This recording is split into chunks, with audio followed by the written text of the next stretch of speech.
Hello, friends. Welcome to session 2 of our discussion on Healthcare Global Enterprise Limited. इसके part 1 में हमने इसका fundamentals cover किया था। इसके बिजनेस के बारे में थोड़ा सा एक हल्का सा आइडिया लिया था कि ये कंपनी क्या काम करती है, बट मेनली हम लोग का फोकस क्या चीज में था कि फंडामेंटल एनालिसिस करते हैं कि इसके जो नंबर्स आ रहे हैं वो इम्प्रूव हो रहे हैं कि नहीं, मार्जिन्स कैसा हो रहा है, बिजनेस में क्या डेवलपमेंट हो रहा है, नंबर वाइज क्या नजर आ रहा है, फिर शेयर होल्डिंग पैटर्न कैसे चेंज हो रहा है। ये सारा चीज पे हम लोगों ने डिस्कशन किया था। अभी हम लोग पार्ट 2 में इसके बिजनेस एनालिसिस करेंगे और काफी डीप में पूरा इसके बिजनेस को समझेंगे। स्पेशली हॉस्पिटल सेक्टर का ये हमारा पहला वीडियो है, तो हम लोग हॉस्पिटल सेक्टर के कुछ बेसिक चीजों को एनालाइज करते हुए आगे बढ़ेंगे, ताकि आपको एक ये आइडिया हो जाए कि हॉस्पिटल सेक्टर का जब भी हम लोग स्टडी करते हैं तो कुछ कुछ लैंग्वेज जो होता है ना, लैंग्वेज ऑफ इंडस्ट्री जिसको बोलते हैं, उसको समझना पड़ता है। कुछ शॉर्ट फॉर्म्स होते हैं जो नॉर्मली अगर हम लोग नहीं जानते तो फिर वहां पर बिजनेस को स्टडी करने में डिफिकल्टी होता है। तो इस सब चीज को लेते हुए हम लोग धीरे धीरे आगे बढ़ेंगे। तो चलिए अपने डिस्कशन को आगे बढ़ाते हैं। और अगर आप पहली बार हमारे चैनल में आए हैं तो इसे सब्सक्राइब जरूर कर लीजिएगा। और वीडियो आपको पसंद आएगा अगर एंड ऑफ द डे, तो आप इसे अपने दोस्तों के साथ भी शेयर करना मत भूलिएगा। तो देखते हैं ये कंपनी क्या काम करती है। बहुत आराम से धीरे धीरे समझेंगे, क्योंकि हॉस्पिटल सेक्टर को अभी तक हम लोगों ने एक भी वीडियो नहीं डाला, तो बहुत सारे नए नए टर्म्स होंगे जो हम पहली बार गो थ्रू करेंगे। They are one of the largest provider of cancer care in India under HCG brand. तो इनका ब्रांड क्या है? एचसीजी है। और ये लोग किस काम में है? They are the largest provider of cancer care. ठीक है, तो अब यहां पर कैंसर केयर लिखा है, समझ जाइए, कैंसर का ट्रीटमेंट नहीं लिखा है। कि ये लोग सिर्फ ट्रीटमेंट का काम नहीं करते, कैंसर से रिलेटेड जो भी काम करना है, जैसे अगर कैंसर है कि नहीं किसी को, ये डायग्नोसिस करना पड़ता है पहले। ठीक है, और अगर डायग्नोसिस में कैंसर आ जाता है तब उसका ट्रीटमेंट करना पड़ता है। तो ये लोग वो दोनों काम करते हैं। ये लोग कैंसर का डायग्नोसिस का भी काम करते हैं एंड देन कैंसर के ट्रीटमेंट सर्विसेज भी प्रोवाइड करते हैं। जैसे for example they offer radiation therapy, medical oncology and surgery. तो रेडिएशन थेरेपी से भी कैंसर का इलाज करना हो तो भी ये काम करते हैं। मेडिकल का ऑन्कोलॉजी यानी जो भी दवाई या ऑन्कोलॉजी से रिलेटेड कुछ भी अलग तरह का ट्रीटमेंट होता है वो करते हैं। अगर सर्जरी करने का जरूरत पड़े तो वो भी करते हैं। सर्जरी मतलब अगर मान लो बॉडी के किसी एक छोटे से अंग में कैंसर हो रखा है, तो उसको तो पूरा बॉडी में स्प्रेड होने नहीं दिया जा सकता ना। तो फिर उस बॉडी के उस पार्ट को मे भी काट के अलग करना पड़ेगा सर्जरी के थ्रू। तो वो सर्जरी का काम भी ये लोग करते हैं। फिर they have 22 comprehensive cancer centres including Kenya. तो केनिया को इंक्लूड करते हुए ऑल टुगेदर 22 ऐसे कैंसर सेंटर्स इनके हैं। साथ साथ ये लोग फर्टिलिटी ट्रीटमेंट का भी काम करते हैं। मिलान बोल के इनका जो ब्रांड है, वहां पर ये लोग फर्टिलिटी का ट्रीटमेंट करते हैं। Integrated reproductive medicine services and 7 fertility centres in Bengaluru and north India. तो बेंगलुरु और नॉर्थ इंडिया मिला के टोटल अभी 7 फर्टिलिटी सेंटर है। ये कंपनी का बहुत ही नया एक डाइवर्सिफाइड बिजनेस है। पर इनका जो मेन बिजनेस आज भी है वो ऑन्कोलॉजी का ही है। तो मिलान जो है, वो जो अपना रिप्रोडक्टिव का जो बिजनेस है, वो अभी बहुत ज्यादा रेवेन्यू प्रोवाइड नहीं करता है कंपनी को। 4 मल्टी स्पेशलिटी हॉस्पिटल्स हैं इनके पास, providing high quality tertiary care. तो मेन इनके पास टोटल क्या बिजनेस है इनका, या जो इनका बिजनेस मॉडल है, 22 इनके पास सेंटर्स होते हैं, है मतलब केनिया को इंक्लूड करते हुए, जो कैंसर का डायग्नोसिस ट्रीटमेंट का काम करते हैं। फिर 7 फर्टिलिटी सेंटर्स है और 4 मल्टी स्पेशलिटी हॉस्पिटल है। अब क्वेश्चन आता है, ये मल्टी स्पेशलिटी हॉस्पिटल किसको बोलते हैं?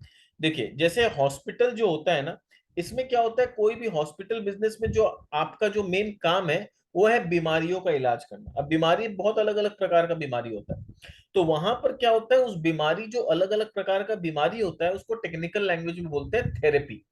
ठीक है, बीमारी का इलाज करने को क्या बोलते हैं? थेरेपी बोलते हैं। तो जब आपका एक ऑन्कोलॉजी सेंटर है, तो यानी यहां पर आप सिर्फ कैंसर के पेशेंट्स को एडमिशन देते हैं, कैंसर के पेशेंट का ट्रीटमेंट का काम करते हैं।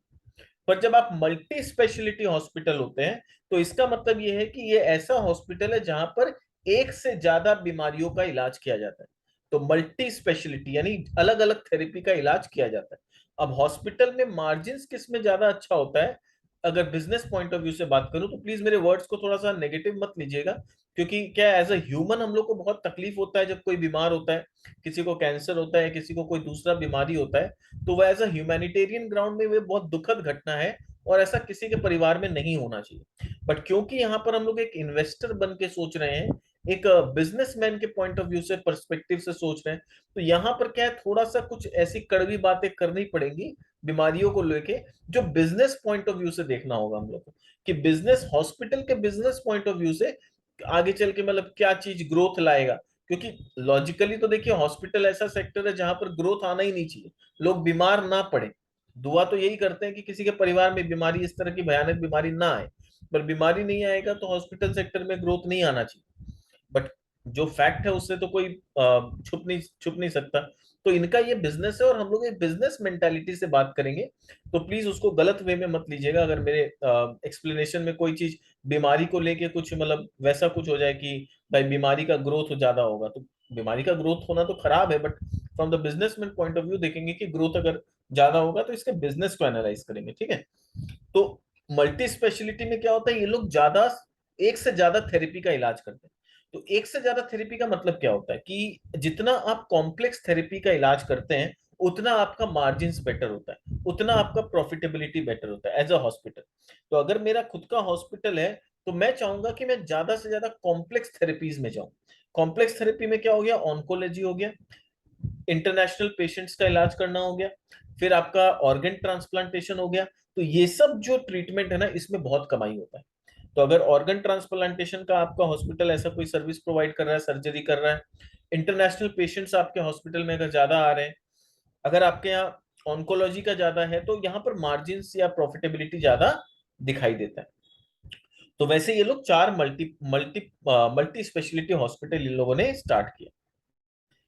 इनका जर्नी के बारे में थोड़ा सा पढ़ते हैं ओवरऑल, कि जर्नी कैसे इनका स्टार्ट हुआ था। कि Bangalore institute of oncology commence operations, 1989 में इन्होंने ऑपरेशन स्टार्ट किया था। 1998 में company was incorporated as cruise centre of oncology, तो इनका इनकॉर्पोरेशन हुआ था 1998 में। 2005 में कंपनी का नाम बदल के health care global enterprise private limited हो गया था। वो लोग फिर प्राइवेट लिमिटेड होने के बाद they entered into clinical laboratory business through acquisition of Triesta science. तो ट्रिस्टा साइंस नाम की एक कंपनी थी, उसको अक्वायर करके ये लोग खुद का लेबोरेटरी का बिजनेस स्टार्ट किए। फिर 2006 में they acquired first privately owned comprehensive cancer centre in Karnataka. तो कर्नाटका में कोई मतलब एक कॉम्प्रिहेंसिव कैंसर सेंटर को पूरा इन लोगों ने अक्वायर किया। First private cancer centre in India to introduce cyclotron. Cyclotron एक बीमारी का इलाज करने का कोई तरीका होता है, उसको इंट्रोड्यूस करने वाले ये पहली कंपनी थी। फिर 2008 में first comprehensive cancer care centre इन लोगों ने झारखंड में खोला, पहला सेंटर 2008 में। 2009 में क्या हुआ, 2009 में they became one of the first centre in India to introduce cyber knife technology, HCG Hubli, first centre in north Karnataka to introduce IGRT technology. तो एक चीज अपने को यहां तक 2009 तक का इनके सफर में जो समझ में आ रहा है कि कैंसर के ट्रीटमेंट से रिलेटेड कोई भी नया टेक्नोलॉजी जो डेवलप होता है उसमें they are number one, they are the first center जो कोई भी नए टेक्नोलॉजी को अडॉप्ट करता है। यानी इनके पास जो टेक्नोलॉजी है वो सब हॉस्पिटल के मुकाबले, कैंसर का बात करो, कैंसर के ट्रीटमेंट में बाकी हॉस्पिटल के मुकाबले दे आर हाईली एडवांस्ड। तो इतना तो हम लोग को अभी तक समझ में आ गया। 2011 में क्या हुआ, HCG Ahmedabad the first privately owned comprehensive centre cancer care centre in Gujarat. तो ये अहमदाबाद में पहला इनका कैंसर केयर हॉस्पिटल खुला था। 2012 में एससीजी चेन्नई जो खुला वो फर्स्ट कैंसर केयर हॉस्पिटल था to use revolutionary F technology. तो ट्रिपल एफ टेक्नोलॉजी जो 2012 में इन्होंने ही स्टार्ट किया था, they are the first company, यानी पहले हॉस्पिटल चेन है जिन्होंने ये टेक्नोलॉजी यूज किया। 2013 में क्या हुआ, SCG Cuttack they are the first comprehensive centre in Orissa. 2016 में they are the first centre to introduce tomotherapy H in India. तो कोई टोमोथेरेपी जो टेक्निक है उसको भी इंट्रोड्यूस इन्हीं लोगों ने किया। 2016 में ये कंपनी एनएससी और बीएससी में लिस्ट हुआ, यानी प्राइवेट लिमिटेड से पब्लिक लिमिटेड बन गया। फिर 2017 में अफ्रीका में कैंसर सेंटर एस्टैब्लिश करने वाली ये पहली कंपनी बनी। 2018 में एससीजी कोलकाता आया और फर्स्ट रेडिक्स इन इंडिया, यानी ये लोग पहला ऐसा हॉस्पिटल चेन था जिन्होंने ये वाला फैसिलिटी लॉन्च किया। 2019 में फर्स्ट साइबर नाइफ इन entire western India, western India में सबसे पहला साइबर नाइफ टेक्नोलॉजी यही लोग लेके आए।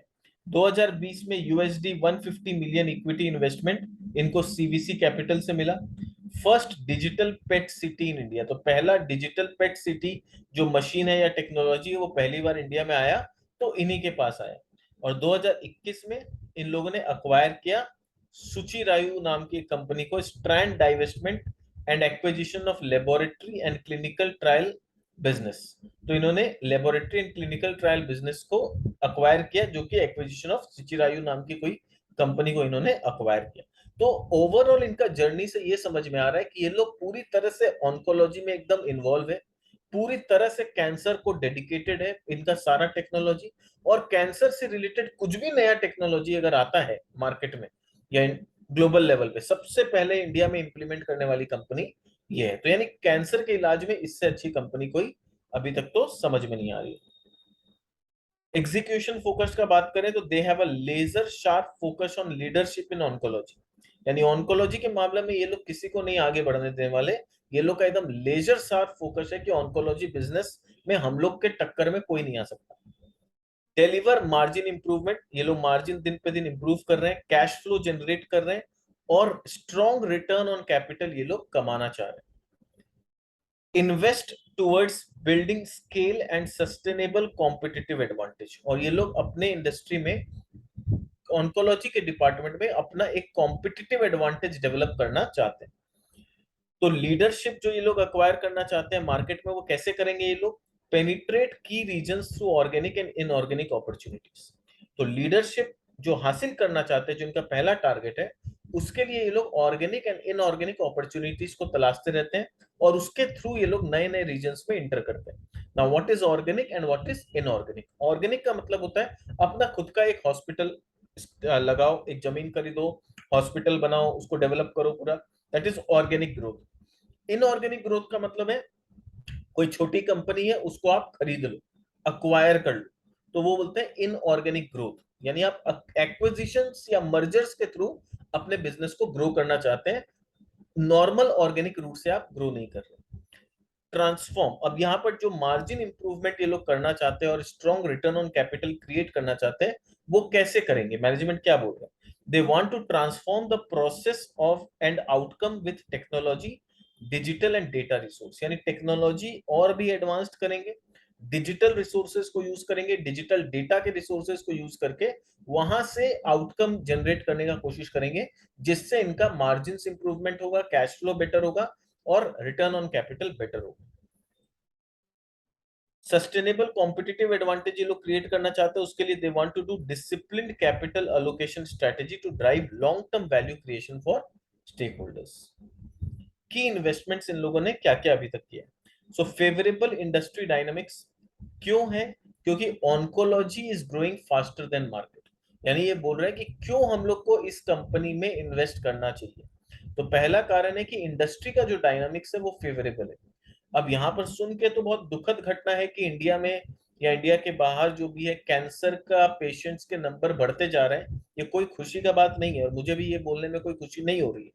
But from the business perspective इनके लिए ये एक अच्छी बात है कि oncology is growing faster than the market. यानी अगर मान लो लोग 10% बीमार पड़ रहे हैं, 10% बीमारी में इजाफा हो रहा है हर साल, तो कैंसर के पेशेंट में हो सकता है 20% या 25% कैंसर के पेशेंट्स बढ़ रहे हैं।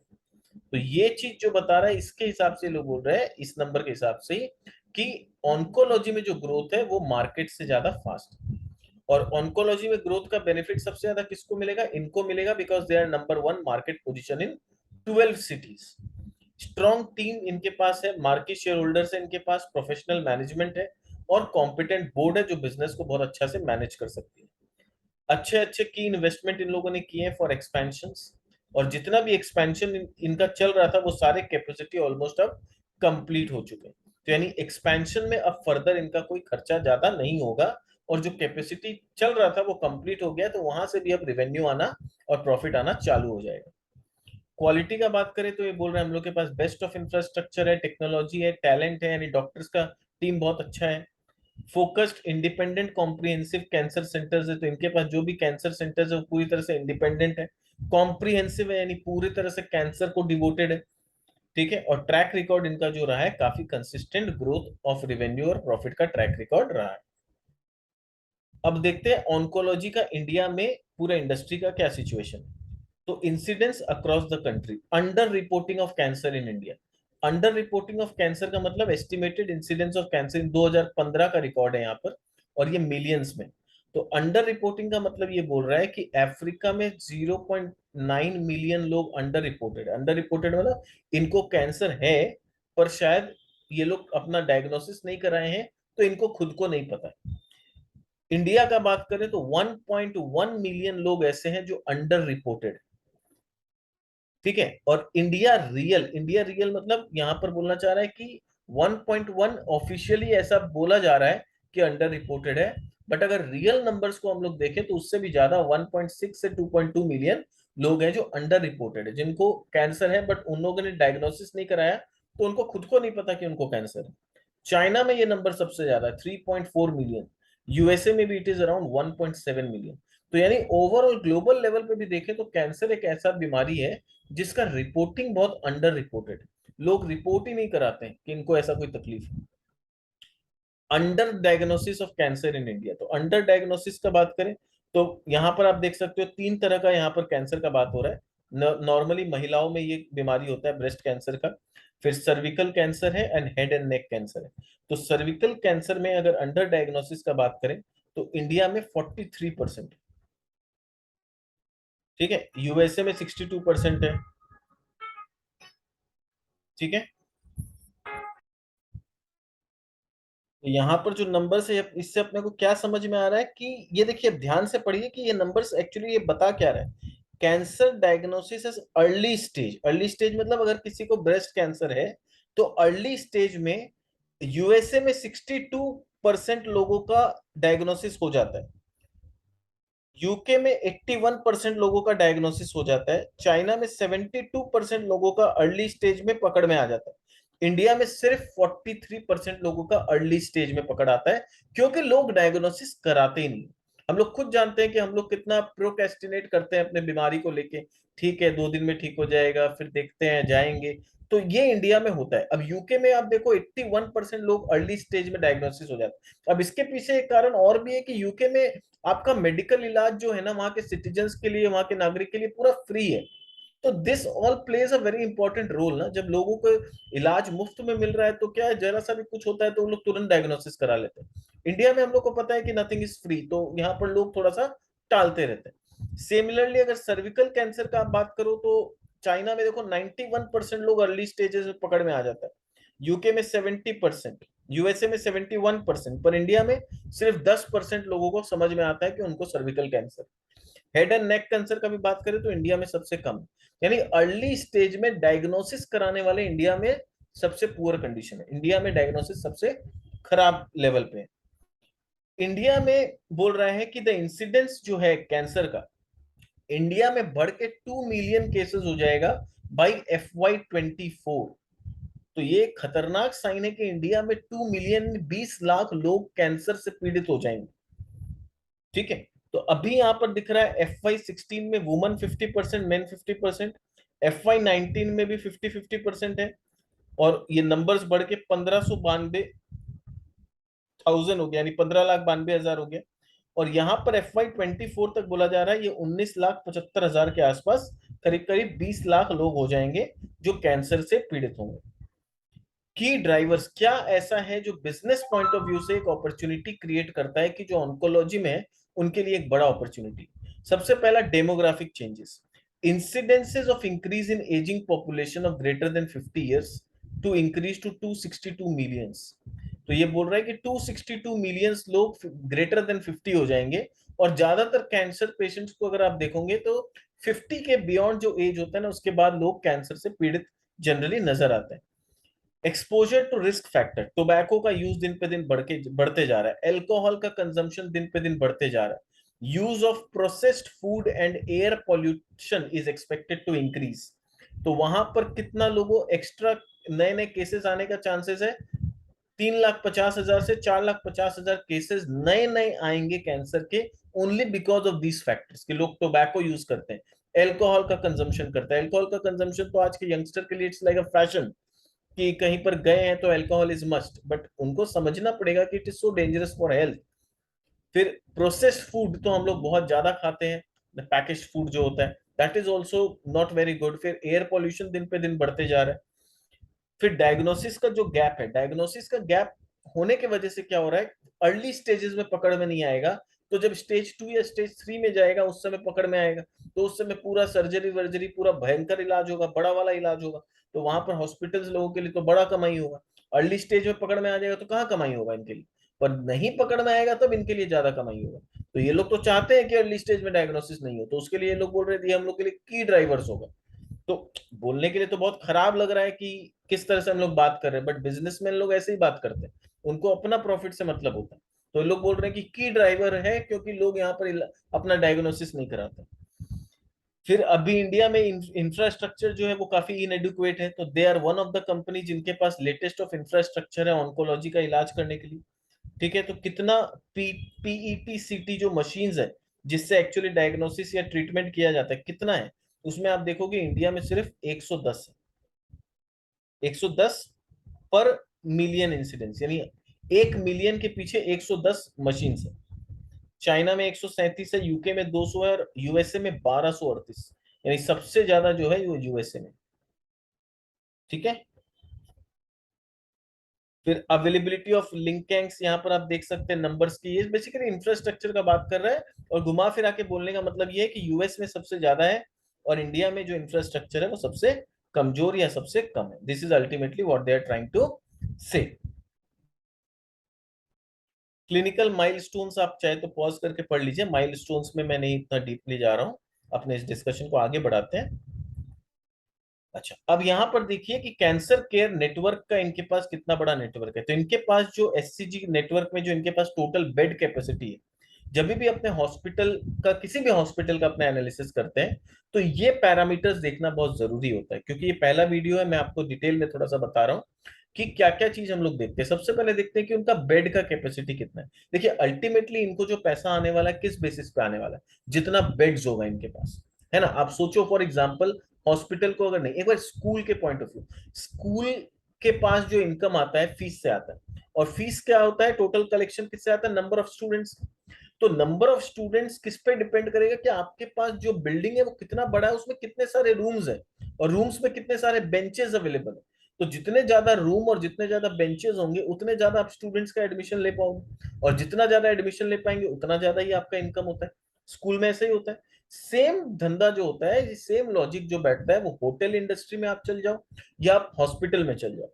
देखो हॉस्पिटल और होटल का बिजनेस मॉडल बहुत एक जैसा होता है। होटल में क्या होता है, लोग घूमने फिरने के लिए आते हैं, बट अल्टीमेटली वो लोग रूम बुक करते हैं और रूम उसके अगेंस्ट में आपको रेंट देते हैं। हॉस्पिटल में लोग ठीक है घूमने फिरने नहीं आते हैं बट इलाज के लिए आते हैं, बट अल्टीमेटली वो लोग क्या है, बेड्स बुक करते हैं, या जो आईसीयू में होते हैं वो पूरे रूम बुक करते हैं। पर यहाँ पर कैलकुलेशन बेड्स के हिसाब से होता है, तो वो लोग बेड्स बुक करते हैं और आपको बेड का रेंट देते हैं। इलाज तो आपका होता ही है, तो बेड का रेंट देते हैं, और फिर इलाज का जो भी फीस है वो कंबाइन करके आपको पेमेंट करते हैं।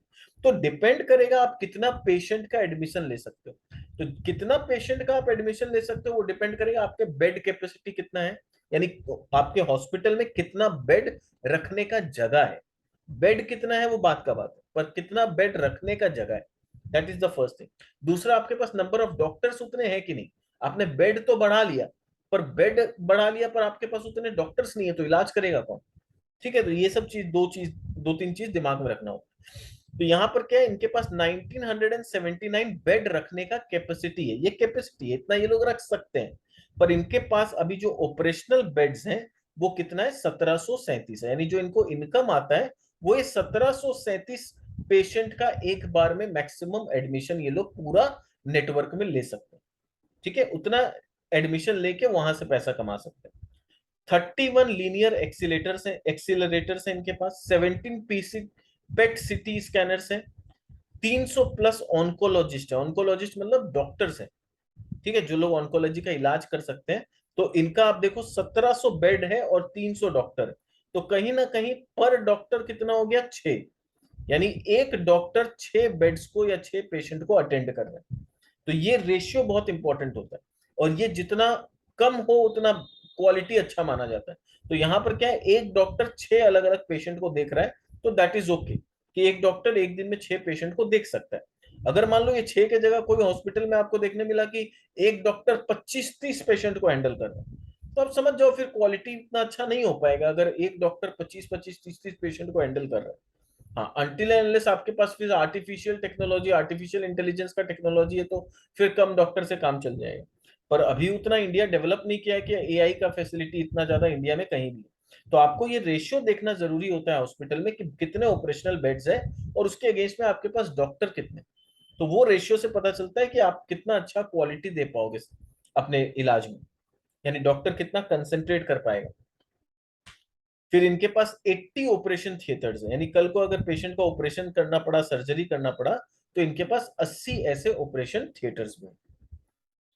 फिर इनका पेशेंट का कैचमेंट कहाँ कहाँ पर है, 9 स्टेट्स में ये लोग प्रेजेंट है, 19 सिटीज में ये लोग प्रेजेंट है। टोटल कितना पॉपुलेशन को ये लोग कैप्चर कर सकते हैं, 639 मिलियन, यानी करीब करीब 64 करोड़ पॉपुलेशन। जहां जहां जिस जिस सिटी में इनके सेंटर्स है, वहां पर इंडिया का टोटल 64 करोड़ पॉपुलेशन रहता है। ठीक है, तो इतने पॉपुलेशन को ये लोग अगर जरूरत पड़ा तो सर्विस प्रोवाइड कर सकते हैं। तो आप देख सकते हो कहाँ कहाँ पर है इनका, अगर आप मैक्सिमम देखोगे तो इनका जो है नॉर्थ, ये सॉरी साउथ, ये वेस्ट साइड में बहुत अच्छा इनका रीच है। वैसे वेस्ट में भी है, फिर यहाँ पर आप साउथ में भी देखो तो अच्छा है, फिर ईस्ट में भी है, विशाखापट्टनम, कटक, कोलकाता। फिर यहाँ पर सेंटर और नॉर्थ में थोड़ा सा कमी है। तो सेंटर और नॉर्थ के बिजनेस को ये लोग आगे चल के बढ़ाना चाहेंगे। तो सेंटर और नॉर्थ में जो है यहाँ पर वेकेंट है काफी। तो west is covered, south is covered and east is covered. तो नॉर्थ और सेंटर जो है वहां पर इनका रीच थोड़ा सा कम है। तो ये समझ में आ गया हम लोग को कि इनका कहाँ कहाँ रीच है। इंडिया का प्रीमियर केयर नेटवर्क इनके पास कहाँ कहाँ पर है, आप देखिए कर्नाटका में इनके पास 7 सेंटर्स है और 514 बेड। अब यहाँ पर ध्यान दीजिए, जो भी ब्लू डॉट्स है वो है एग्जिस्टिंग सेंटर्स, और जो पिंक डॉट्स है वो है न्यू सेंटर्स। इसका क्या इंपॉर्टेंस है अभी मैं समझाऊंगा थोड़ी देर। तो पहले देखते हैं, कर्नाटका में इनके 7 सेंटर्स हैं, महाराष्ट्र में 4 सेंटर्स है, पर 4 में आप देखिए 3 जो है वो पिंक डॉट्स है यानी न्यू सेंटर्स है। फिर गुजरात में इनके पास 5 सेंटर है और पांचों ब्लू है यानी पांचों पुराना है। आंध्र प्रदेश में 3 सेंटर है, तीनों ब्लू है। उड़ीसा में, झारखंड में और वेस्ट बंगाल में इनके सेंटर है, यानी ईस्ट रीजन में 3 सेंटर है, और वहां पर ये लोग स्केल अप कर रहे हैं, वहां पर ये लोग और बढ़ा रहे हैं। तो यहाँ पर एक पिंक है और बाकी 2 ब्लू है। और राजस्थान में भी ये लोग अपने सेंटर्स को स्केल कर रहे हैं, राजस्थान और एनसीआर में। तो मैंने जैसे बताया कि नॉर्थ में इनका उतना सेंटर्स नहीं है, तो एक ही सेंटर है और सिर्फ 65 बेड्स है। तो अब इनके पास टोटल कितने न्यू सेंटर्स है आप देखो। महाराष्ट्र, जो कि बहुत इंडिया का सबसे प्रीमियर लोकेशन है, मुंबई जो महाराष्ट्र बोला जाता है, सबसे रिच प्लेस है इंडिया में, वहां पर इनके 3 न्यू सेंटर्स। फिर ईस्ट में एक नया सेंटर है और राजस्थान में एक नया सेंटर है, और फर्दर ये लोग स्केल अप करेंगे। तो ऑल टुगेदर इनके 3 और 2 5 नए सेंटर्स हैं। तो टोटल 22 में से 5 नए सेंटर्स हैं। तो नए सेंटर का सिग्निफिकेंस आप समझिए कि हॉस्पिटल इंडस्ट्री में आप जब भी कोई नया सेंटर लगाते हैं तो उसको प्रॉफिटेबल होने में, यानी लॉस से ब्रेक इवन से प्रॉफिटेबल होने में 4 साढ़े 4 साल का समय लगता है। तो 4 साढ़े 4 साल का जेस्टेशन पीरियड के बाद जाके अल्टीमेटली वो सेंटर्स प्रॉफिटेबल बनना चालू होते हैं।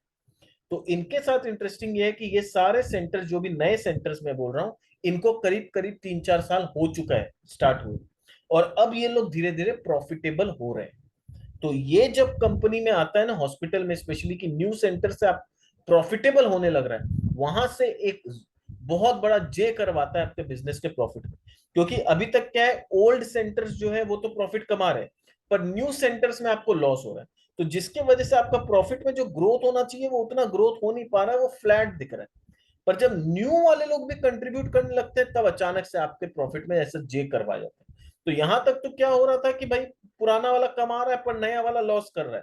तो कहीं ना कहीं एक दूसरा को कैंसिल आउट कर देगा। पर जब नया वाला भी प्रॉफिटेबल होने लगता है और पुराना वाला तो ऑलरेडी है, तो अचानक से एकदम जे करवाता है आपके बिजनेस में, और बिजनेस का प्रॉफिट एकदम ऐसे शूट अप होता है।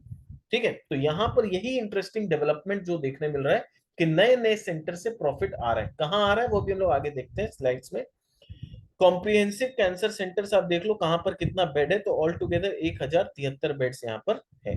कहां पर इनका मार्केट पोजीशन क्या है, तो आप देखो मेजोरिटी जगह पे they are all number one. खाली जयपुर और वाइजैक में दे आर नंबर टू।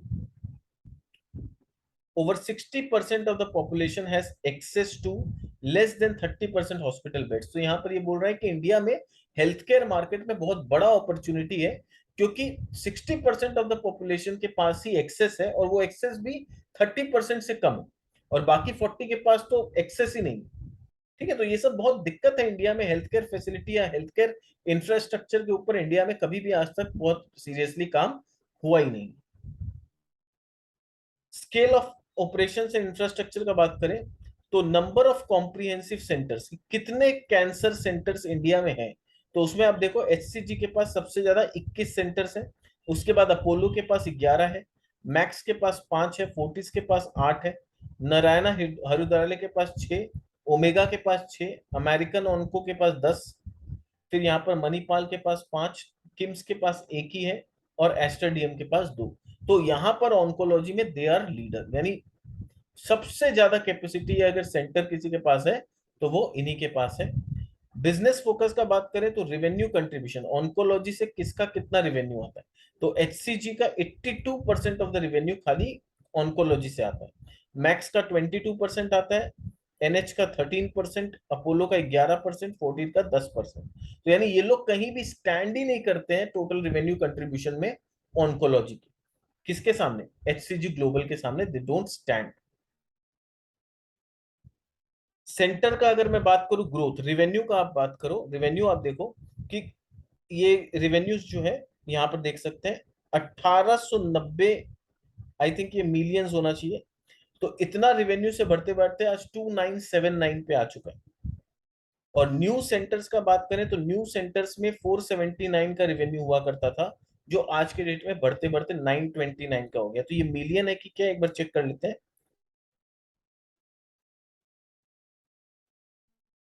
तो यहाँ पर आप देखो इनका जो रिवेन्यू है 14, ऑलमोस्ट 1400 करोड़ का रिवेन्यू है। तो 1400 करोड़ का रिवेन्यू का मतलब ये हो गया कि यहाँ पर, अच्छा ये क्वार्टर वाइज है, तो क्वार्टर वाइज साल में 1400 करोड़ है, तो क्वार्टर का करीब करीब 300 करोड़ होता है, तो ये मिलियंस में ही दिया हुआ है। ठीक है, तो यानी इनका जो रेवेन्यू 189 करोड़ का हुआ करता था Q2 FY21 में, वो आज के डेट में बढ़ते बढ़ते 297 यानी ऑलमोस्ट 298 करोड़ का रेवेन्यू हो गया। तो पिछले 8 क्वार्टर में 1.6x का ग्रोथ आया एग्जिस्टिंग सेंटर में। अब आप देखो न्यू सेंटर में, तो न्यू सेंटर में सिर्फ 48 करोड़ का रेवेन्यू हुआ करता था, वो बढ़ते बढ़ते आज ऑलमोस्ट 93 करोड़ का हो गया, यानी 1.9x का ग्रोथ आया है पिछले 8 क्वार्टर। तो न्यू सेंटर में जो ग्रोथ आ रहा है और एग्जिस्टिंग से ज्यादा ग्रोथ आ रहा है, that is very interesting. EBITDA profit का अगर मैं बात करूं तो ओल्ड सेंटर जो पुराने सेंटर है उसमें 39 करोड़ का इबिटा आता था, वो आज बढ़ते बढ़ते ऑलमोस्ट 75 करोड़ हो गया। तो यहाँ पर 1.9 टाइम्स का ग्रोथ हुआ है 8 क्वार्टर में। और जो न्यू सेंटर है वो आप देखो पहले लॉस मेकिंग हुआ करता था, यहाँ -3, ये 5 हुआ, फिर माइनस हुआ, फिर 8 हुआ, ठीक है, फिर ये 33 हुआ, फिर 76 हुआ। तो ये जो पिछले 3-4 क्वार्टर से ये जो नए सेंटर से ये लोग प्रॉफिटेबल होना चालू हो गया। और ये क्वार्टर अभी जो क्वार्टर 1 का रिजल्ट आया उसमें तो 10 करोड़ का इन लोगों ने इबिटा जनरेट किया। तो जब नए सेंटर रेगुलर बेसिस पे प्रॉफिटेबल होने लगे ना, ये सबसे अच्छा साइन होता है किसी भी हॉस्पिटल के लिए, कि आपका जो नया सेंटर था वो इतना सारा मुश्किलों मुश्किलों को फेस करने के बाद आज रेगुलरली 3-4 क्वार्टर से प्रॉफिटेबल है। तो वो बता रहा है कि अब आपका वो जो न्यू सेंटर्स है वो धीरे धीरे मेच्योर हो रहा है, ये लोग अब पैसा कमाना चालू कर दिया है। तो पुराना तो पैसा कमा ही रहा था, नया भी पैसा कमाना चालू कर दिया है, तो यहां से आपको एक टेक ऑफ मिलने वाला है फ्यूचर में। ग्रोथ एंड लीडरशिप स्ट्रैटेजी के लिए इन लोग का क्या आगे का स्ट्रैटेजी है, they have existing centres, singular organisation focus driving growth, optimisation measures to improve margin, cohesive engagement of clinical sales and ops to increase market share.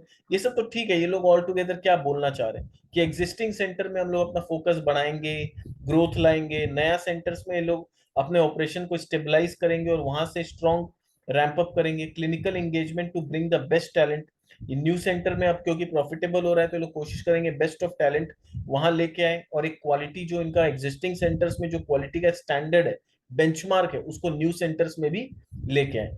Preference for brown field versus green field centre, अब ये लोग बोल रहे हैं आगे जो भी हम लोग बढ़ाएंगे वो ब्राउन फील्ड पे बढ़ाने का कोशिश करेंगे, ना कि ग्रीन फील्ड। क्यों? क्योंकि ब्राउन फील्ड में क्या, आपके पास जमीन ऑलरेडी है, आपके पास सब कुछ इंफ्रास्ट्रक्चर रेडी है, आपको खाली थोड़ा बहुत कुछ कंस्ट्रक्शन का काम करना है और वह नए बेड्स लाके रख देना, तो वहां खर्चा बहुत कम होता है। पर आप जब ग्रीनफील्ड करते हो तो आपको नया से जमीन अक्वायर करना है, जो भी गवर्नमेंट का अप्रूवल्स है वो लेना है, बहुत सारा फॉर्मेलिटीज से हो के गुजरेंगे, तो उसमें पैसा भी बहुत लगेगा, टाइम भी बहुत लगेगा। तो बोल रहे अब हम लोग अपना ब्राउनफील्ड ग्रोथ पे ज्यादा फोकस करेंगे, असेट लाइट ग्रोथ लेके आएंगे। Shift from equipment purchase to pay per use, यानी जो बड़े बड़े इक्विपमेंट्स है वो हम लोग पहले परचेज करते थे तो उसमें बहुत पैसा हम लोग का ब्लॉक हो जाता है। अब हम लोग उसको भाड़ा पे या लीज पे लेंगे या पर यूज बेसिस पे हम लोग पेमेंट करेंगे, कि इक्विपमेंट हम लोग लीज पे ले लिए, जितना यूज होगा उतना पर यूज के बेसिस पे वी विल पे देम। तो क्या हम लोग का एक बार में मोटा पैसा बाहर नहीं जाएगा, धीरे धीरे एक रिकरिंग एक्सपेंसेस की तरह जैसे जैसे यूज होगा वैसे वैसे जाएगा। हॉस्पिटल बिल्डिंग्स प्राइमरीली बोल रहे हैं हम लोग लीज पे लेंगे, तो वहां हम लोग का इनिशियल इन्वेस्टमेंट ज्यादा नहीं लगेगा। Investment focus on medical equipment and technology, और जो भी इन्वेस्टमेंट हम लोग करेंगे मेडिकल इक्विपमेंट्स जो एकदम जरूरी है वहां पर करेंगे। ठीक है, कुछ कुछ इक्विपमेंट को तो हम लोग पेपर यूज बेसिस पे लेंगे जिसमें बहुत ज्यादा खर्चा होता है, और छोटे मोटे मेडिकल इक्विपमेंट जो जरूरत पड़ते हैं उस पे और टेक्नोलॉजी पे हम लोग खर्चा करेंगे। आईपी इंटेलेक्चुअल प्रॉपर्टी पे खर्चा करेंगे, डिजिटल टेक्नोलॉजी पे और डाटा पे खर्चा करेंगे। Cutting edge R and D cancer centre, cancer care centre का आर एंड डी ये लोग बैठाएंगे, तो उस पर इनका फोकस रहेगा। वहां पर लोग सेल थेरेपीज पे काम करेंगे, पर्सनलाइज्ड रेडियोथेरेपी, जेनोमिक्स पे काम करेंगे। तो ये जेनोमिक्स याद रखिएगा, इसको लेके अभी जो Q1 में कॉनकॉल हुआ उसको लेके भी एक बहुत इंटरेस्टिंग डेवलपमेंट हुआ है। प्रमोटर्स का बात करें तो they have very strong pedigree. Mister doctor B S Ajay Kumar is the executive chairman of the company. He founded HCG to realize his vision of making advanced cancer care accessible to all. He has been the driving force behind the growth since the inception. MBBS from St. John's and radiation medical oncologist from MD Anderson. तो इनका specialisation ही oncology में। तो आप समझ सकते हो कि जो चेयरमैन है कंपनी के वो खुद इतने हाई पेडिग्री के डॉक्टर है, ऑन्कोलॉजिस्ट है, तो उनका क्वालिटी ऑफ वर्क कितना स्ट्रांग होगा इस कंपनी में, तो ये हम लोग देख सकते हैं। फिर track record of value creation, ये लोग वैल्यू क्रिएशन जो सीवीसी कैपिटल पार्टनर्स है जो कि प्रमोटर्स है और बोर्ड मेंबर्स भी है, they stake in more than 50 companies world wide, employment around 3 lakh people and generating annual sales of 100 billion. तो ये जो प्रमोटर है इनका 50 अलग अलग कंपनी में वर्ल्ड वाइड इन्वेस्टमेंट किया हुआ है। 34+ years of proven record of private equity investment, तो यानी ये लोग का इतना एक्सपीरियंस है कि इन लोग को पता है कि किस बिजनेस में पैसा लगाना है और किस बिजनेस में नहीं लगाना है। तो अगर इन लोगों ने इनके ऊपर mister Ajay B S Ajay Kumar के विजन के ऊपर इतना बड़ा पैसा इन्वेस्ट किया है, तो जरूर बहुत कुछ ड्यू डिलिजेंस करके ही किया होगा। तो दैट शोज कि कंपनी में क्वालिटी तो है, बट कंपनी अभी तक उतनी प्रॉफिटेबल नहीं हुई है क्योंकि कंपनी अभी तक अपने बिजनेस को एक्सपैंड करने में सारा पैसा खर्चा कर रही थी और नए नए सेंटर्स खोलने में पैसा लग रहा था। और जितना नया नया सेंटर खुलता है ना, तो वो क्या होता है, for a time being, for a initial gestation period, वो न्यू सेंटर जो है पुराने एग्जिस्टिंग सेंटर के ऊपर भी लाइबिलिटी बन जाता है, यानी उनका कमाई इनके लॉस के साथ सेट ऑफ करना पड़ता है। तो अल्टीमेटली जो टोटल कंसोलिडेटेड प्रॉफिट आता है बहुत कम आता है, पर वो 3-4 साल ऐसा जेस्टेशन पीरियड में चलता है। तो यही जेस्टेशन पीरियड इस कंपनी का चल रहा था, जिसके वजह से इनका प्रॉफिट्स नजर नहीं आ रहा था नंबर। अब लग रहा है कि इनका जेस्टेशन पीरियड खत्म हो गया है, क्योंकि अब इनके एग्जिस्टिंग और न्यू सेंटर दोनों काफी अच्छा प्रॉफिट्स कमा के दे रहे हैं। तो ऑन्कोलॉजी रेवेन्यू का मैं बात करूं तो यहाँ पर रेवेन्यू काफी अच्छा ग्रो किया है, 165 करोड़ से बढ़ के ऑलमोस्ट 342-343 करोड़ रुपया ऑन्कोलॉजी से हो गया। नॉन ऑन्कोलॉजी रेवेन्यू का बात करूं तो 21 करोड़ का रेवेन्यू हुआ करता था, वो बढ़ते बढ़ते ऑलमोस्ट 48 करोड़ का हो गया, तो वहां 2.2x का ग्रोथ आया है और ऑन्कोलॉजी में 2.1x का ग्रोथ आया। Total AOR, now what is AOR? AOR का मतलब होता है एवरेज ऑपरेटिंग रेवेन्यू, ठीक है, एवरेज जो ऑपरेटिंग रेवेन्यू आता है वो कितना है, तो 64.6%, ठीक है। फिर एग्जिस्टिंग सेंटर, जो एग्जिस्टिंग सेंटर है उससे क्या आ रहा है, 64%।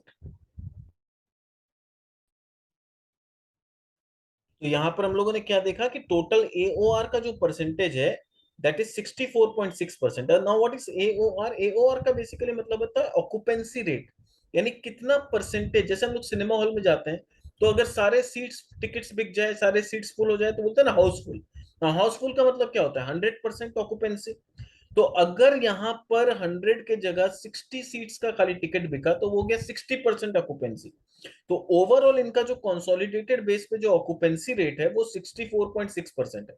यानी जितने भी ऑपरेशनल बेड्स हैं इनके पास, उसमें से 64.6% बेड्स ऑक्युपाइड रहते हैं, और बाकी जो 33.4% है वो खाली रहता है। तो जो पुराने एग्जिस्टिंग सेंटर है उसमें जो ऑक्यूपेंसी रेट है वो 64% है, जो कि पिछले साल 59.4% हुआ करता था। यानी दिन पे दिन इनका पॉपुलैरिटी बढ़ रहा है और पेशेंट्स ज्यादा इनके पास आ रहे हैं। न्यू सेंटर्स का ऑक्यूपेंसी रेट अगर हम लोग देखें तो कितना है, पिछले साल ये 53.5% हुआ करता था, जो यहां से बढ़ के एकदम से 66.1% हो गया। तो ये सारे जो नंबर्स है ना, ये बताता है कि बिजनेस में कंप्लीट जे कर्व आने वाला है, एक फ्लाइट है जो रेडी है टेक ऑफ करने के लिए। क्योंकि 53.5% से सीधा 66.1% ऑक्यूपेंसी होना, और वो भी एग्जिस्टिंग सेंटर से ज्यादा ऑक्यूपेंसी होना, यानी ये बता रहा है कि अब ये लोग न्यू सेंटर नहीं रहे, अब ये लोग धीरे धीरे मेच्योर होते जा रहे हैं। रिटर्न ऑन कैपिटल इंप्लॉयड का बात करें तो जो एग्जिस्टिंग सेंटर है उससे 19% का रिटर्न ऑन कैपिटल इंप्लॉयड आ रहा है, जो कि पिछले साल यानी FY22 में सिर्फ 15.4% था। तो यहां से आप देखिए कितना अच्छा जंप लगा है इसमें। फिर ये ARPOB क्या होता है, ये एक बहुत ही इंपॉर्टेंट मेट्रिक्स है। ARPOB होता है कि average revenue per occupied bed, यानी अगर आपका एक बेड ऑक्युपाइड है तो उससे आपको कितना रुपया आ रहा है, ठीक है, पर ऑक्युपाइड बेड आप कितना रुपया कमा रहे हो। तो यहां पर टोटल कितना आ रहा है, 38,454 रुपीज पर ऑक्युपाइड बेड का average revenue per occupied bed का आपका आता है, जो कि पिछले साल 36,316 था। तो यहां से ऑलमोस्ट 5.9% का जंप आया है। तो average revenue per occupied bed आपका बढ़ा है, that is a very good sign. अब इसका एग्जिस्टिंग देखते हैं। एग्जिस्टिंग जो पुराने हॉस्पिटल्स है उसमें इनका जो average revenue per occupied bed है वो 40,606 रुपये है, जबकि ये पिछले साल 35,900 रुपये के आसपास था। और जो न्यू सेंटर्स है वो पिछले साल 32,295 था, तो वहां से 2.1% का ग्रोथ आया है और 32,968 रुपया average revenue per occupied bed आया है। तो ऑल टुगेदर अगर एग्जिस्टिंग और न्यू का ब्लेंडेड देखे, मिला जुला के एवरेज रेवेन्यू कितना आता है, तो वो ये आता है 38,454 रुपये। न्यू सेंटर्स का जो रिटर्न ऑन कैपिटल इंप्लॉयड है वो -8.3% था FY22 में, जो अभी घट के -4.6 हो गया। यानी जो रेवेन्यू का जो नेगेटिव रिटर्न है वो दिन पे दिन कम हो रहा है, that is a positive sign. Cluster wise अगर रेवेन्यू ब्रेकअप का बात करें तो कर्नाटका से इनका जो रेवेन्यू आता है 137 करोड़ के आसपास आता है, ये सारे मिलियंस में है नंबर, याद रखिएगा। गुजरात से करीब करीब 100 करोड़ का आता है, महाराष्ट्र से 60 करोड़, ईस्ट इंडिया से 39 करोड़, आंध्र प्रदेश से ऑलमोस्ट 30 करोड़, 6 करोड़ तमिलनाडु से, 17.5 करोड़ नॉर्थ इंडिया से, और अफ्रीका से 1.5 करोड़ के आसपास इनका ओवरऑल रेवेन्यू आता है। ठीक है, और इसमें भी आप ग्रोथ देखोगे तो ईयर ऑन ईयर काफी अच्छा ग्रोथ आया है, 23%, 15%, 9%। यहाँ ईस्ट इंडिया में तो 53% का ग्रोथ आया है, ठीक है। महाराष्ट्र में 9.18% का ग्रोथ आया क्योंकि महाराष्ट्र में majority of the centres are new centres. North India में 263% का ग्रोथ आया, भले ही नंबर थोड़ा छोटा है, नहीं नंबर भी छोटा नहीं है, ठीक ठाक है, ठीक है। और Q4 के मुकाबले भी देखेंगे तो क्वार्टर ऑन क्वार्टर बेसिस पे भी ठीक ठाक ग्रोथ ही आया है। डी ग्रोथ एक ही जगह आया है, दैट इज तमिलनाडु, बाकी जगह अच्छा ही ग्रोथ आया है। तो ये काफी अच्छा साइन है कि क्वार्टर ऑन क्वार्टर बेसिस पे भी रेवेन्यू ग्रो हो रहा है और ईयर ऑन ईयर बेसिस पे भी रेवेन्यू ग्रो हो रहा है। अगर किसी स्पेशल सिटी का बात करें तो जयपुर में 263% का ईयर ऑन ईयर ग्रोथ है, रांची में 112% का, मुंबई में 53%, अहमदाबाद 41%, कटक 44% एंड बेंगलोर 37%। की इनिशिएटिव्स ये लोग जो ले रहे हैं, प्रोडक्टिविटी को अपना इनहेंस करना चाहते हैं ये लोग। Multiple initiatives taken are under implementation, बहुत सारा इनिशिएटिव इनका अभी अभी इम्प्लीमेंटेशन स्टेज में। कॉस्ट को रैशनलाइज कर रहे हैं, कॉस्ट रैशनलाइजेशन प्रोग्राम्स ये लोग ऑलरेडी अंडरटेक कर चुके हैं। मैन पावर को अपना ऑप्टिमाइज करना चाहते हैं और प्राइसिंग में एफिशिएंसी लाना चाहते हैं, ताकि ज्यादा से ज्यादा लोगों का इलाज ये लोग कर सकें। मिलान जो इनका दूसरा एक डिवीजन है बिजनेस का, जो कि बहुत ही छोटा डिवीजन है अभी फिलहाल अगर मैं बात करूं तो, बट स्टिल वहां पर भी आप देखो तो अच्छा ग्रोथ आ रहा है। अगर ईयर ऑन ईयर आप देखो तो न्यू रजिस्ट्रेशन 30% से बढ़ा है, और आईवीएफ साइकिल में 21% का यहाँ पर ग्रोथ आया है। सो ऑल इन ऑल 40% का यहाँ पर टोटल रेवेन्यू में ईयर ऑन ईयर ग्रोथ आया है। अगर क्वार्टर का देखें कि फर्स्ट क्वार्टर में पिछले साल कितना था, इस साल कितना है, तो वहां पर ईयर ऑन ईयर 138.5% का न्यू रजिस्ट्रेशन में ग्रोथ आया है, और ओवरऑल रेवेन्यू में 42.7% का ग्रोथ आया है। New centre revenue grow 70% year on year, और जो नया सेंटर है उसमें 70% का रेवेन्यू ग्रोथ आया है। Continued effort on digital campaigns have resulted in growth in new registration, यानी ये लोग डिजिटल कैंपेन काफी सारा चलाए जिससे नया रजिस्ट्रेशन इनका बढ़ा है। They have continuous focus on strengthening the clinical talents. Bengaluru में 5 सेंटर्स है और नॉर्थ इंडिया में 2 सेंटर है। आप देखो दोनों नया सेंटर है नॉर्थ इंडिया में। बेंगलुरु में एक नया सेंटर है और 3 पुराना सेंटर है इनके पास।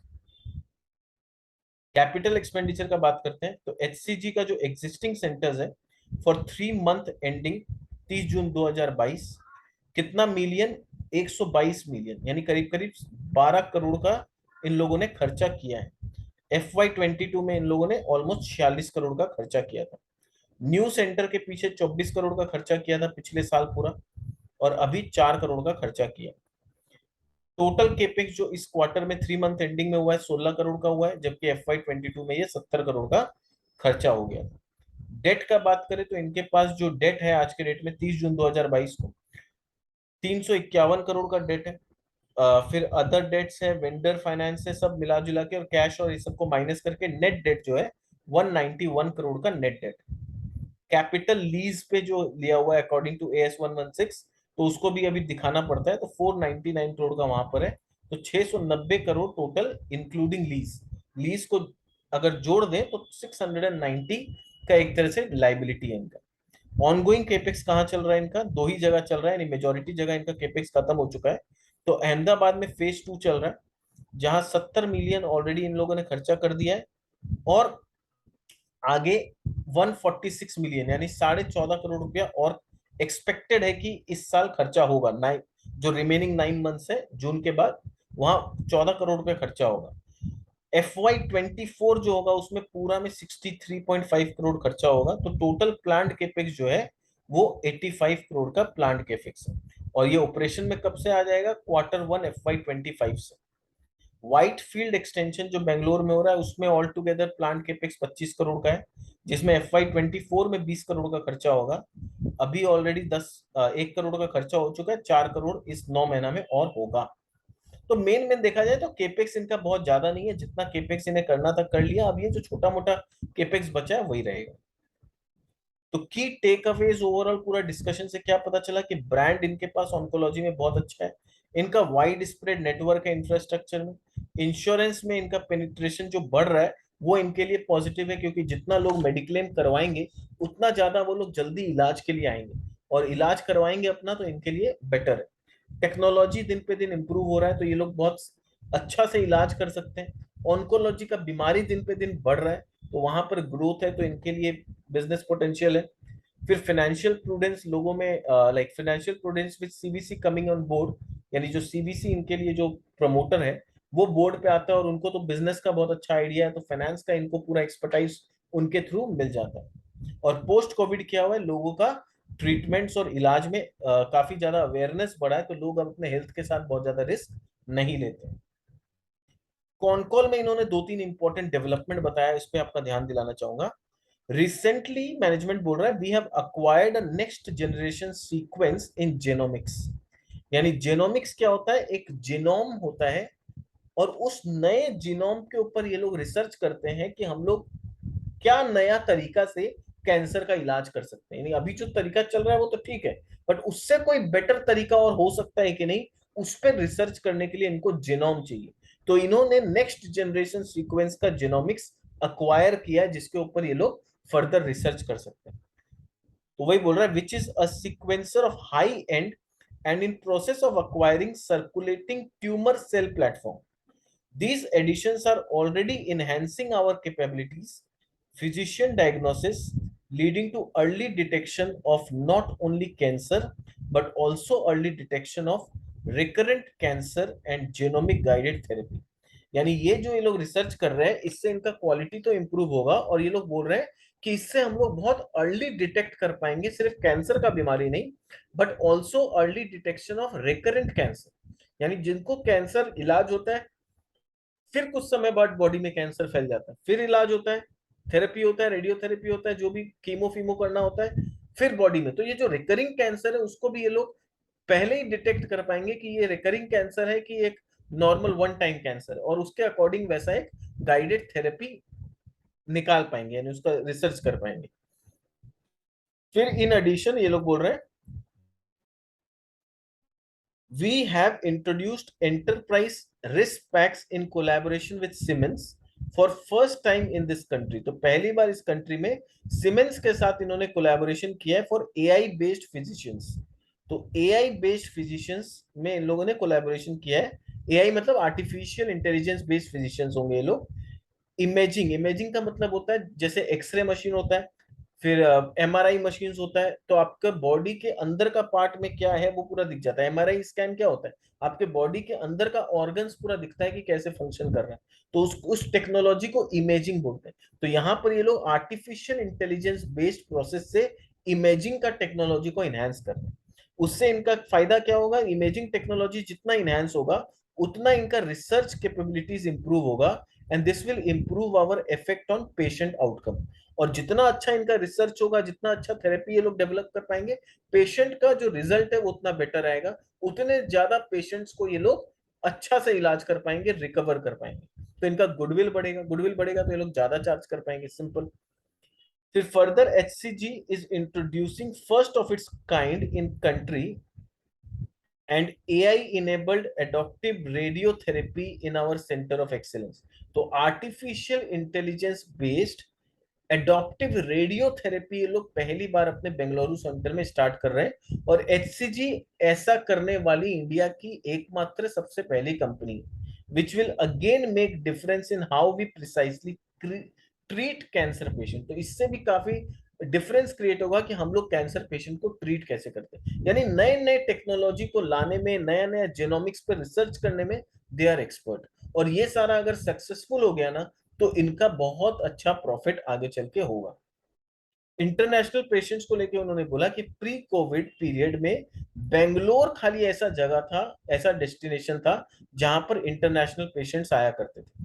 पर post COVID today we have Mumbai as well as Kolkata, two more destinations, and we have made significant effort in expanding our geographical footprints। और हम लोग वहां पर अपना geographical footprints बनाने में काफी मदद, मतलब बहुत मेहनत की। यानी पहले जो इंटरनेशनल पेशेंट्स है मेनली बेंगलुरु में आया करते थे। इंटरनेशनल पेशेंट मतलब सबसे ज्यादा जो प्रॉफिट होता है इनका इंटरनेशनल पेशेंट से होता है। इंटरनेशनल पेशेंट से लोग अच्छा खासा चार्ज करते हैं और बहुत अच्छा प्रॉफिट इनको कमाई होता है। तो कोई भी हॉस्पिटल को जब भी आप रिसर्च करें तो ये देखिए कि कितना परसेंट रेवेन्यू इंटरनेशनल पेशेंट से आता है। अगर मैं अगर पूरा हॉस्पिटल सेक्टर का बात करूं तो मैक्स हेल्थ केयर जो है वो ऐसी हॉस्पिटल चेन है जिसका सबसे ज्यादा रेवेन्यू, मतलब पूरे हॉस्पिटल में सबसे ज्यादा इंटरनेशनल पेशेंट से रेवेन्यू मैक्स हेल्थ केयर के पास आता है। तो ये भी बोल रहे हैं कि हम लोग का खाली बेंगलुरु में इंटरनेशनल पेशेंट आया करते थे प्री कोविड में, पर अब पोस्ट कोविड हमारे पास कैलकाटा और मुंबई दो ऐसे शहर हो गए जहां पर भी इंटरनेशनल पेशेंट्स बढ़ते जा रहे हैं। तो एज अ रिजल्ट ये लोग बोल रहे हैं we have seen quarter one our business is 1.4 times the pre COVID level.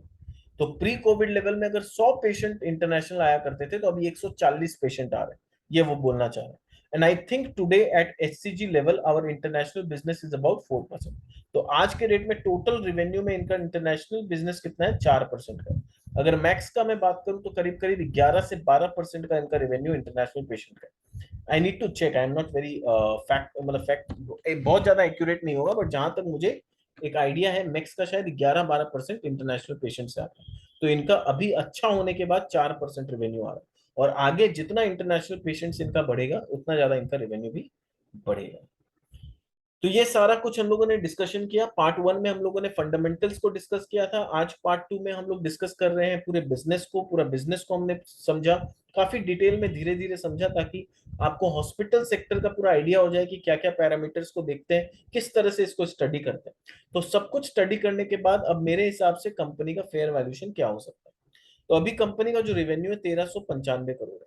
जिस तरह का कंपनी में डेवलपमेंट हो रहा है, एग्जिस्टिंग और न्यू सेंटर्स प्रॉफिटेबल हो रहे हैं, लगता है कि अगर सब कुछ अच्छा चला और फिर से कोई लॉकडाउन वॉकडाउन जैसा सिचुएशन नहीं आया, तो 32% टॉप लाइन ग्रो हो सकता है नेक्स्ट 1 साल में।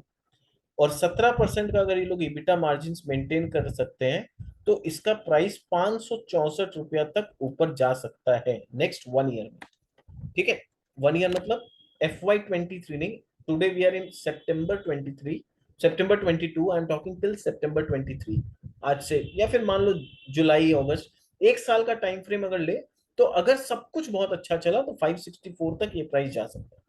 अगर नॉर्मल चला तो नॉर्मल सर्कमस्टेंसेस में आई एम एक्सपेक्टिंग कि 25% का टॉप लाइन ग्रोथ होगा, और ये लोग 15% का इबिटा मार्जिन कमा पाएंगे ओवरऑल कंसोलिडेटेड बेसिस में। और इसका प्राइस 291 से 300 के बीच में हो सकता है। तो करंटली ये 280 के आसपास ही ट्रेड कर रहा है।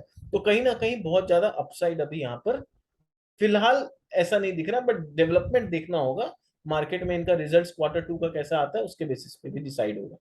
और अगर थोड़ा सा कुछ नेगेटिव हो जाता है और ग्रोथ सिर्फ 20% का रहता है, मार्जिन गिर के 14% हो जाता है, तो ये गिर के 203-210 रुपए तक नीचे गिर सकता है। अगर मार्केट में कुछ नेगेटिविटी रहा, मार्केट में अगर कुछ प्रॉफिट बुकिंग आया, ऐसा कुछ आया, तो ये 200 रुपया तक नीचे गिर सकता है। तो ये मेरे को नहीं लगता है 200 से ज्यादा नीचे गिरना चाहिए, उससे नीचे नहीं जाना चाहिए। तो मैक्सिमम 200 तक गिर सकता है। तो अगर आपको लग रहा है कि ये बिजनेस मॉडल अच्छा है, कंपनी आगे कुछ अच्छा कर सकती है, और आप अपने फाइनेंशियल एडवाइजर से जरूर कंसल्ट करें। मेरे तरफ से कोई रिकमेंडेशन नहीं है ये। मेरा ऑब्जेक्टिव, हम लोग जितने भी वीडियोस बनाते हैं उसका सिर्फ एक ही ऑब्जेक्टिव होता है, आपको एजुकेट करना, आपको इतना कुछ बताना उस कंपनी के बारे में कि at the end of the session आप पूरी तरह से मेंटली समझ जाएं कि कंपनी अच्छी है या खराब, आगे क्या बिजनेस प्रोस्पेक्ट है, और क्या अपॉर्चुनिटीज कंपनी के पास है, रिस्क कहां पर है, ये सब कुछ आप समझ जाएं, ताकि आप अपने आप डिसीजन ले सके, अपना डिसीजन पे मार्केट में इन्वेस्ट कर सके। आपको किसी के एडवाइस की, किसी के सलाह मशवरा की जरूरत ना पड़े। हाँ, आपके अगर कोई खुद का फाइनेंशियल एडवाइजर है तो उनके साथ जरूर सलाह मशवरा करें। ऐसा नहीं कि आप किसी के टिप के भरोसे पे काम करें, क्योंकि अगर मार्केट में आप टिप के भरोसे पे या खबर के बेसिस पे काम करेंगे तो it's very difficult to survive in stock market, क्योंकि बहुत सारा अप डाउन, और अभी तो मार्केट और भी ज्यादा वोलाटाइल है। तो क्या होगा, आप कोई शेयर में इन्वेस्ट कर देंगे, 2 दिन अगर वो गिर गया 20%, तो आपका कन्विक्शन हिल जाएगा, और आप क्या करोगे, हड़बड़ा के लॉस बुक कर लोगे। And majority of our retail investor हम लोग ऐसा ही करते हैं। और जब हम लॉस बुक कर लेते हैं उसके बाद देखते हैं अचानक से वो शेयर का प्राइस एकदम से बढ़ गया। तो वो क्यों हम लोग लॉस बुक करते हैं, क्योंकि हम लोगों ने अपना स्टडी नहीं किया, अपने नॉलेज के बेसिस पे इन्वेस्टमेंट नहीं किया। ब्रोकर ने बोल दिया ले लो तो ले लिया, किसी भाई ने बता दिया ले लो तो ले लिया, तो वहां आपका कन्विक्शन कभी नहीं आएगा। आपको अपना कन्विक्शन डेवलप करना है, तो आपको अपना नॉलेज पे काम करना होगा, आपको अपने रिसर्च पे काम करके फिर इन्वेस्टमेंट करना होगा। और मेरा सिर्फ ऑब्जेक्टिव इस चैनल में यही रहता है, कोशिश यही रहता है कि आपको बिजनेस के बारे में हर वो जानकारी दूं जो आपको इस सिचुएशन पे पहुंचने पे हेल्प करे, कि आप समझ जाएं कि ये कंपनी में इन्वेस्ट करना चाहिए या नहीं, करने लायक है ये कंपनी या नहीं, और अगर रिस्क है इसमें तो क्या रिस्क फैक्टर है, और फिर वैल्यूएशन वाइज कहाँ नीचे कहाँ जा सकता है, ऊपर क्या हो सकता है, ये भी एक ब्रीफ आइडिया आपको मिल जाए, ताकि आप मेंटली प्रिपेयर्ड रहें कि हाँ कंपनी अच्छी है, अगर करेक्शन आया तो हो सकता है नीचे, इतना नीचे तक जा सकता है। तब क्या होगा, अगर मार्केट में थोड़ा करेक्शन भी आएगा ना, तो आप पैनिक नहीं करेंगे, और पैनिक करके अपना लॉस बुक नहीं करेंगे। ठीक है, अगर आपको ये वीडियो पसंद आया तो इसे लाइक जरूर कर दीजिए। बहुत मेहनत लगता है इस तरह के वीडियो बनाने में, आप लाइक करते हैं तो हम लोग का मोटिवेशन बना रहता है, और कोशिश करते हैं कि और भी ज्यादा डीप एनालिसिस करें, और भी अच्छे अच्छे कंपनीज के बारे में ऐसे ही डीप डाइव एनालिसिस करें, ताकि आपको पूरा नॉलेज दे पाए। अगर आपको लग रहा है कि आपको इस चैनल से कोई फायदा हो रहा है, आपको नॉलेज मिल रहा है, कुछ सीखने मिल रहा है, तो आप अपने दोस्तों के साथ भी हमारे वीडियोस को शेयर करें, हमारे चैनल को सब्सक्राइब अगर आपने नहीं किया है तो आप भी करिए, आपके दोस्तों को आप रिकमेंड करिए कि चैनल को सब्सक्राइब करें, ताकि वो भी आपके साथ साथ अच्छी कंपनी के बारे में जान सके, नॉलेज ले सके, फिर आप लोग मिलके कलेक्टिवली एक दूसरे के साथ राय मशवरा करके इन्वेस्टमेंट कर सके। ठीक है, तो this was all from my side. मिलते हैं हमारे नेक्स्ट वीडियो में किसी नई कंपनी के साथ। अगर आप हमारे साथ संपर्क करना चाहते हैं तो आप, ये हमारा वेबसाइट है, यहाँ सॉरी वेबसाइट बोल रहा हूँ, ये हम लोग का ईमेल आईडी है, यहाँ पर आप हमें मेल करके हमारे साथ कांटेक्ट कर सकते हैं। कोई डिस्कशन करना है कुछ भी, आप यहाँ मेल कर सकते हैं। कमेंट बॉक्स में लिखना मत भूलिएगा, क्योंकि आपके कमेंट्स पढ़ने में बहुत अच्छा लगता है। आप अगर कुछ अच्छा लगा आप वो भी लिखिए, कुछ खराब लगा आप वो भी कमेंट में लिखिए, ताकि आप जब कुछ बताएंगे हमें कि आपको ये चीज कमी लगा या ये इंप्रूवमेंट हम कर सकते हैं, तो we will get better in our next video. तो वो भी आप लिखिए, ताकि क्या होगा, हमारे बीच में एक कम्युनिकेशन गैप नहीं होगा। मुझे भी लगना चाहिए कि आज हम लोग जो इतना मेहनत कर रहे हैं, इतना डीप एनालिसिस कर रहे हैं, उससे आपको कुछ फायदा हो भी रहा है कि नहीं।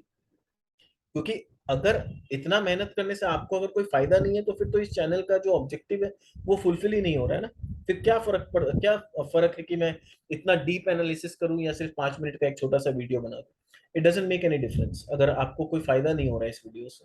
तो आप जरूर लिखें कि आपको और किस कंपनी पे आप चाहते हैं कि हम वीडियो बनाएं, क्या क्या पॉइंट्स आप चाहते हैं कि हम अपने अपने एनालिसिस में ऐड करें। और अगर आपको अच्छा लग रहा है तो वो भी लिखिए कि आपको क्या अच्छा लग रहा है और क्या आप देखना चाहेंगे, ताकि हम लोग इसी तरह से एक दूसरे के साथ कम्युनिकेशन में रह सके और एक दूसरा को हेल्प आउट कर सके। Thank you so much, bye bye. मिलते हैं नेक्स्ट वीडियो में नई कंपनी के साथ।